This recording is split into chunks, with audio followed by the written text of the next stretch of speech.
Hi there, Andrew here. I love anime, but I have no patience, so I'm giving every new show of the summer 2017 season one episode to hook me. Welcome to Debut Review. Today I'm watching a show called 18 If. 18 If.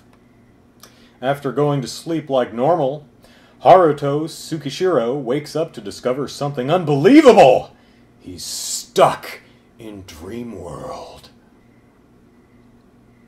Here, witches plague the dreamscape and are more than dreamy figments. They're the trapped souls of young women who've rejected reality and are afflicted by the Sleeping Beauty Syndrome. As he searches for a way out, Haruto will face the witches and their terrifying powers.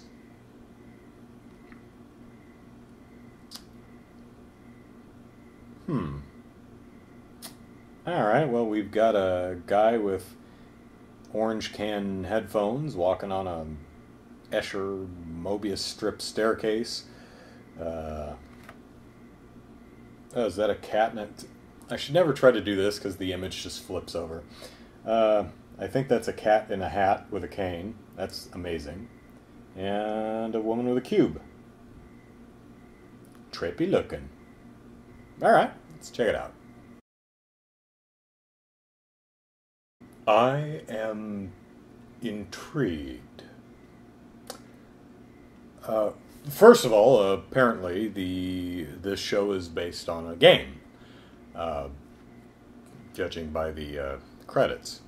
Did not know that. Second, this show did not have me in the first half. The first half of the show was kind of a rough sit, but the back half has intrigued me enough to probably check out the next episode. So, there is she on the poster, or is it the other gal? It's the other gal. Okay, so there's some woman in a dress who's the the Witch of Thunder! And she's surrounded by a bunch of cutesy stuffed animal looking things, and she says, let's play a game. And two other people are like teleported in, and they're like, what, where are we? And she's like, I'm going to make you cuter. And she makes them cuter. And then she says, now it's time to play, and three demon-y goblin things show up, and she whips her hair at them, and they disappear, and she scores points. Yes. Then we switch to our guy, and he wanders around going, hey, I'm in a dream. And then the gal on the poster is like, you have to escape the witch or something. And then he meets the witch. Oh, he meets the witch, and then the other girl saves him.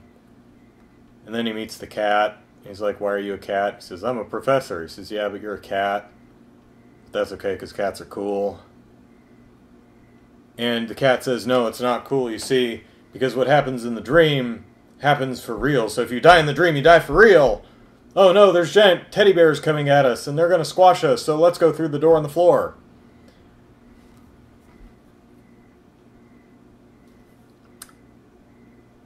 To the show's credit, it flows much like a dream does, and uses the same weird logic of a dream.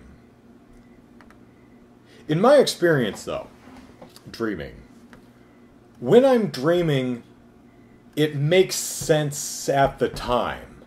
In my dream, I always understand who I am and where I am and what I'm doing and what my goal is. This show, the front half anyway, for the viewer, it's not clear who anyone is or what they're trying to do or what the goal is, which for me makes it a tough sit.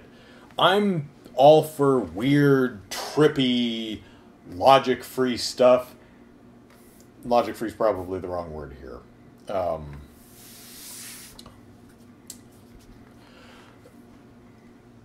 I was just lost for the first half going, I don't get what the goal is. I don't understand what we're trying to do. I don't understand what the witch is actually trying to do. I mean, she says, let's play a game, but she doesn't seem to be actually playing any game. It's like a dream that's being told to you by someone else. It made sense to them, but when they tell it to you, you're like, okay. I'm sure it meant something to you at the time. And that's how the show, the first half, plays to me, which makes it kind of not really enjoyable, even though I do kind of like the design.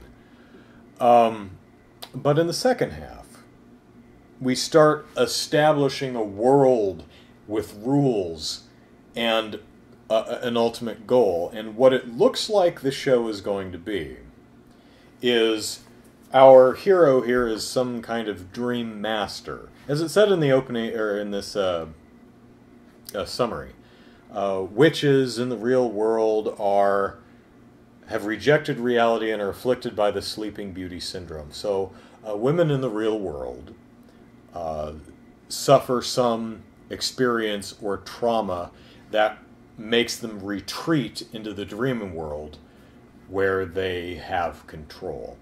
And what it looks like is it's going to be a episodic series where each episode our hero helps a new witch wake up in the real world.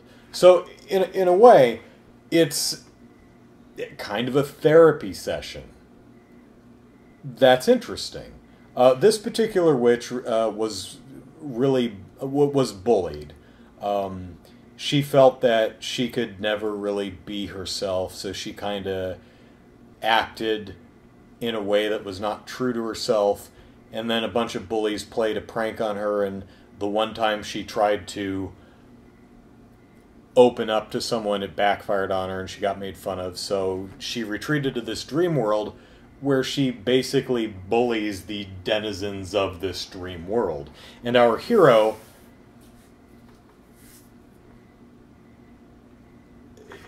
fights her to help her be true to herself so that she doesn't feel the dream world is the only place where she can be herself. So she wakes up and, goes on with her life. She actually wakes up in a bed in a hospital with her mother sitting there who's like, oh my gosh, my daughter's woken up. That's pretty cool. Not handled as elegantly as it possibly could, but it's an interesting premise. So, as I said in the beginning, I'm intrigued. The cat is apparently a professor in the real world who is studying the phenomena of this dream world. And he's like, when you wake up, find me! It's not really clear if this guy wakes up or not, so he may never actually wake up. He may just hop from witch to witch, helping them all wake up, and maybe he can only wake up once all the witches are awoken dead. I don't know.